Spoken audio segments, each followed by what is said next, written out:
Hey everyone! Welcome to the Bold and Beautiful 24. I'm Alessio, and I'm so excited to have you here. If you love Bold and Beautiful, then you're in the right place. Make sure to hit that subscribe button and turn on notifications so you never miss a video. Alright, let's dive right in. The Bold and the Beautiful spoilers are raising the stakes, and this time, it's a matter of life and death. As Luna sets a dangerous plan in motion to eliminate Steffy, Liam is hit with heartbreaking news about the miracle he was counting on to keep him going for years. Meanwhile, Taylor and Ridge find their engagement overshadowed by all the dark talk of murder and mortality. In today's episode recap, word spreads about Ridge's latest proposal, and Luna runs straight to her grandmother. With Luna now on the run, Sheila tells Deacon that betrayal runs in the Spencer family. Hopefully, he reminds her that betrayal is still better than murdering two people and plotting a third. Cue the signature single tear sliding down her cheek. Ridge is ready to tell Brooke the truth, that he's marrying Taylor again. And this time, he really means it. In Tuesday's recap, Luna shows up to see Hayes at school, while Katie explodes on Will. As everyone scrambles to track her down, Luna does her best to stay hidden, reaching out to Hayes again at summer camp. Steffy starts to worry that all the chaos surrounding Luna is beginning to affect Ridge and Taylor's engagement. To be fair, it's probably a welcome distraction from the looming Brooke drama. Brace yourself, an unexpected and heart-stopping accident is about to change the Brooke-Ridge-Taylor triangle forever. In Wednesday's recap, Luna sends Steffy a mysterious message, while Remy and Sheila trade suspicions. Steffy and Taylor are stunned when Hayes brings something unusual home from school. Another Luna origami surprise? In Thursday's episode, Sheila delivers unsettling news to Taylor, and Luna catches Steffy off guard. Whoa, this bold and beautiful twist might just redeem two villains and save Steffy's life in the process. Once Sheila figures out what Luna's really planning, she goes into panic mode. Funny how she seems to have forgotten the recent days she spent bonding with Luna over their shared love of being bad girls. Oh. Luna coerces Ms. Dillon into luring Steffy to Hayes' school. Could this be the setup for Jacqueline McInnes Wood's maternity leave? And finally, we circle back to Liam's storyline. Sadly, it looks like we're inching closer to tragedy as Grace shares some grim medical news with him. Also, check this out, a bold and beautiful star's daughter looks just like her. The resemblance is unreal. Desperate to stop a disaster for once instead of causing one, Sheila pressures Taylor to give up critical information. Even though Ridge tries to reassure Liam and Hope that police are working to rearrest Luna, Steffy remains terrified for her safety. And in a bittersweet moment, bold and beautiful alum Ashley Jones bids farewell, "Change is good, and I'll see you." Sheila's deadly move, does Luna die? You think you've seen everything in your life, until the day you're standing in a children's art classroom with your granddaughter pointing a gun at a woman you once tried to kill. Yeah. That's what I'm talking about. My name is Sheila Carter, and if you know anything about me, you probably think I'm the villain. The bad mother. The criminal. The monster. And, to be fair, for a long time, you'd be right. But something happened along the way. I changed. Or at least, I tried to. And now I'm standing here, staring into the unhinged eyes of my own flesh and blood, Luna Nozawa, realizing that no matter how hard you try to escape the darkness in your past, sometimes that darkness comes home wearing your face. This is my story. And if you think it's easy for me to tell it, you don't know me at all. It started with Remy. I hadn't seen that guy in years, slippery, shady, always chasing the next hustle. He showed up at Il Giardino like a ghost. I was wiping down the counter when I saw him slink in, and my first instinct was to tell him to get lost. He always left a trail of trouble behind him like a slug. But something in his face stopped me. Something like fear. Not of me, but of something else. He leaned in close and whispered, "You know your granddaughter's been practicing at the range, right?" I stopped mid-wipe. "Luna?" I asked, my voice catching in my throat. He nodded and slid a folded photo across the counter. It was grainy, but I recognized the image instantly. It was a picture of Steffy Forrester. There were bullet holes right between the eyes. "She's getting real good," Remy said, lighting a cigarette with shaking hands. Real good.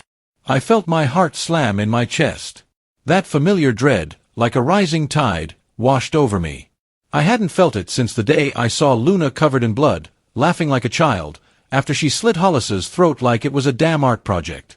I thought she'd turned a corner after the trial. I thought maybe the system would help her. Prison would help her. But I was wrong.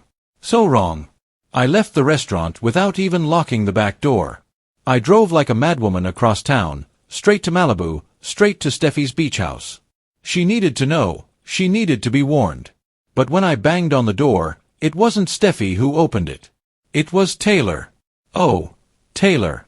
Always poised, always judgmental, always seeing me as the threat. She crossed her arms the moment she saw me, her lips tightening into that same smug expression she wore when she testified against me in court. "She's not here, Sheila. And I don't know where she is," she said coldly. "You need to listen to me," I snapped. "Luna's out. She's not just out, she's armed. She's going after Steffi again." Taylor's face went pale. She shook her head, stepping back, almost like she didn't want to believe it. But I could see the fear creeping into her eyes. She's supposed to be picking up Hayes from the art school. That was all I needed to hear. I ran. The art school sits nestled just off the sand, the kind of picture-perfect building that looks like it was pulled out of a magazine. Children's paintings fluttered in the windows. The scent of glue sticks and finger paint lingered in the air. I burst in through the front doors and immediately felt it, the stillness. The silence that doesn't belong in a room full of kids. And then I saw the teacher, Miss Carla, I think her name was, tied to a chair with duct tape across her mouth, her eyes wide with terror. And then I saw her. Luna. She turned slowly, like a horror movie villain, wearing that same black and green leather jacket I remembered from the day she locked Steffi in that cage, laughing as she lowered a wrecking ball like a twisted carnival ride. And in her hand, pointed directly at Steffi's heart, was a gun. Steffi stood frozen, her arms up, lips trembling. But she wasn't crying. She was calm, brave, even. I felt something in my chest, something unexpected. Pride. Respect. Whatever it was, it hit me hard. And then Luna looked at me. "Hi, Grandma," she purred. God, where did I go wrong with her? She was beautiful once. So full of promise. I remember when she was little, how she used to draw these wild, colorful sketches of animals and castles and dream worlds. She wanted to be an illustrator. A fashion designer. Something beautiful. But then her father walked out. Her mother. Well, let's just say the apple didn't fall far from the tree. And then she found out who I was. Who she came from. Maybe that's what broke her. "Luna," I said, stepping forward, hands raised. "Put the gun down. We can talk about this." "No," she spat. "I've done enough talking." Her eyes flicked to Steffi. "She took everything from me. Finn. My life. My future. And now she's gonna know how it feels to have something taken away." "Luna, listen to me," I pleaded. "You think killing Steffi is gonna make things better? You think it's gonna bring you peace?" "It's not about peace," she said, voice quivering. "It's about justice." She cocked the gun. Something in me snapped. I lunged forward, grabbed her arm, and the two of us went crashing to the floor. The gun skidded across the tile. She screamed, biting, scratching, clawing at me like a wild animal. I saw flashes of the child she used to be, flickering behind those crazed eyes, but they were swallowed up by fury. We rolled across the floor, knocking over easels and paint jars. Steffi screamed. Miss Carla sobbed behind her gag. Then, bang. The sound split the room open. Time stopped. I felt Luna's body go limp beneath me. Blood pooled beneath her shoulder. Her mouth moved like she wanted to say something, but no words came out. I screamed. "Luna!" I held her. Right there, on that cold, paint-splattered tile floor, I cradled Luna like she was 3 years old again, like she had fallen off her tricycle instead of taking a bullet meant for someone else. My hands were soaked in her blood. Warm. Sticky. Real. It coated my palms, ran in rivulets down my arms, and yet I couldn't move. My granddaughter had been shot. By me. Not intentionally, but because of me. The room around me blurred. I could hear Steffi calling 911. I could hear the teacher sobbing behind her gag. But my focus was on Luna. My Luna. The little girl I once bounced on my knee, the teenager I couldn't reach, the woman I couldn't save. She blinked slowly, like every breath took everything she had. And then she looked up at me, her grandmother, her blood, and whispered one thing. I just wanted him to love me. Then she closed her eyes. Everything after that felt like a movie on fast forward. The paramedics arrived in what felt like seconds, although I knew it had to be longer. I was still holding Luna when they burst through the doors, pushing me aside to get to her. I resisted at first, screamed that she was still breathing, that they needed to help her, that she was just confused, not evil. She's not a monster, I kept saying. She's just broken. But no one was listening to me. Why would they? The reformed psycho grandmother, stained with blood, begging for mercy for the same woman who'd tried to murder Steffy Forrester? They loaded Luna onto a stretcher. I watched her chest rise, shallow but steady. That gave me a flicker of hope. I followed them outside like a ghost, walking through the shattered glass of the classroom window like it wasn't even there. The police were already there. Taylor must have called them. And as soon as they saw me, they shouted for me to freeze. Guns drawn. Hands raised. I complied. I didn't care what happened to me anymore. I just wanted to know if Luna would survive. They took me in for questioning. Hours passed in that sterile, gray-walled interrogation room.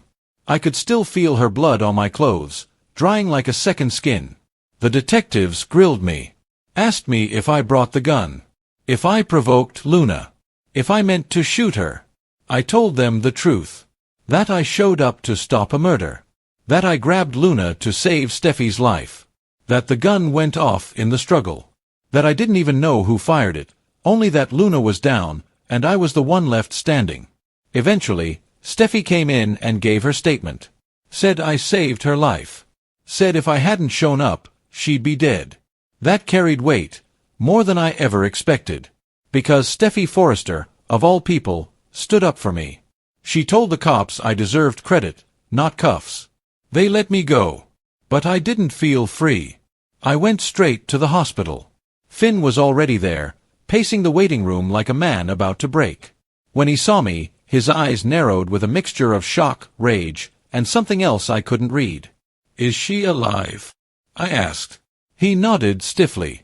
Surgery took 4 hours. The bullet went through her clavicle. She's stable, but unconscious. I exhaled, and for the first time in hours, my legs gave out. I slumped into a chair, hands trembling.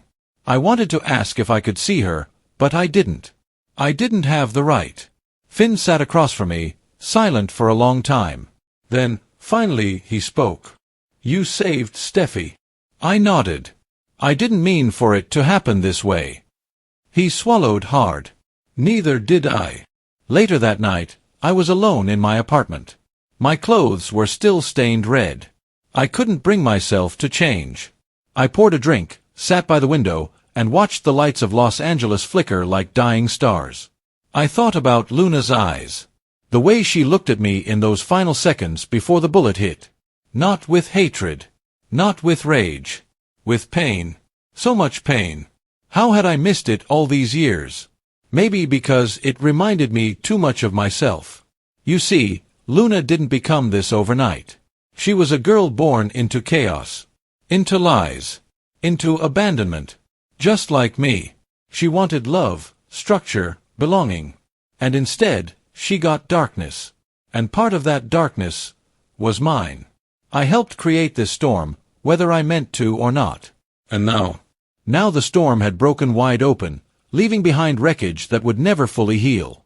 The next day, Steffy showed up at my apartment. I didn't expect her. But there she was, sunglasses over her eyes, jaw tight, looking like she was still reliving every second of what happened. I came to say thank you, she said quietly. I didn't say anything. What could I say? You saved my life, she continued. And I saw what it did to you. Tears welled up in my eyes. I didn't want her to die, I whispered. She's my granddaughter. I know. She sat down across from me, the air heavy between us. She might live, I said. But even if she does, she's not coming back from this. Not really. No, Steffi agreed. She's not. We sat in silence for a long while. Then, she reached into her bag and pulled out a photo. It was of Hayes. Smiling. Covered in finger paint. Happy. I wanted you to have this.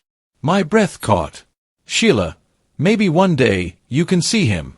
Under supervision. I can't promise more than that. But I see what you did. And I'm grateful. I took the photo with trembling hands. And for the first time in years, I cried. Not out of guilt. Not out of fear. Out of hope. Luna survived. She's in prison now, getting psychiatric care. Maybe it'll help her. Maybe it won't. I visit her when I can. She doesn't talk to me. Not yet. But I sit there anyway. Because I need her to know she's not alone. As for me, I'm trying. Every day. Trying to be something better than what I was. Trying to live in the space between who I used to be and who I want to become. It's not easy. It never will be. But I've made peace with that. Because I know that when the time came, when it really mattered, I made the right choice. Even if it broke me.